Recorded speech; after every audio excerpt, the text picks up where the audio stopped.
So one shall not some want to manage now one can come home from more minor home brano, which you more quick here so man for blue on my 2 was won't you and fear pine or my Munya they say one which and if a brand was one, ya war what yes, Montes on washing a sound crophone in ano, what down one can and some tea and quack muscle, na Edna Bema Kowa, Jumedias from Concos or no, and I copy more of my home commanding Munch and to cheer in ano, one far and twas and my uncle Walter Menka, Wadama Maha. I'm not about me, Joso. One hour copy more honour and somewhere, GRA penny 42 Jano, the top of Bombono, and say. Hacho aba ube piemu ewo emrashe jamwa enene da etosu mienu a amansan kuntabuo abejokuo meche Public Accounts Committee atanase na woto abanye nyumeku ahodo ano efa Auditor General Reporter womo ensa aka na no pay Ghana Revenue Authority ene adwumeku a womo edi kan ebepiemu a womo ebeyi nsamwa no ne no na abetoja se nyumeku obi ewo manmu ene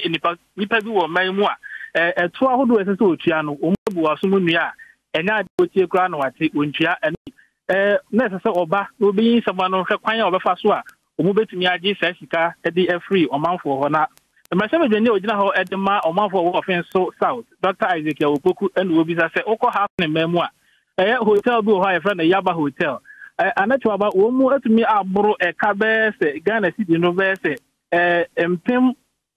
ahanum ekira tese enade a womu atumi atua na no na obisa opening kwanchefo a wada Ghana Revenue Authority ano Reverend Amishadai Usa Mankwa se kwan be na womu efa so agisi so womu atumi agisika no mudodo na ya womu ehwese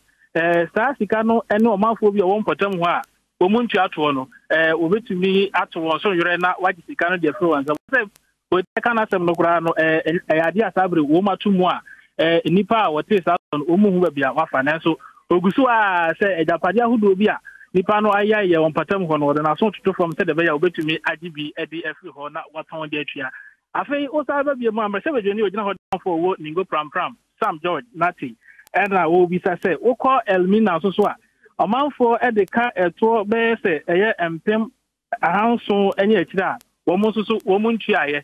na eno so Dr. Amishada Uza Mankwa kire se enye Elmina kwa ukọ man mu fa ba bibia ne ntwom ne ntwa so a omanfo ne enyumaku a wo mo de eto ka eburo otwe hunwi eno nti enya de a wotena won to so kra wo mu etu anamon afọ man mu ba bibia se kwa bia obefa so na obeji sika eto ede aboa mo man puntu afa na ntuma pefa na netwa ba wo mu ebefa so na o maje dia ba sabre wo mu atumi awi eye aseye a wo mu enehwe agudie no nsam so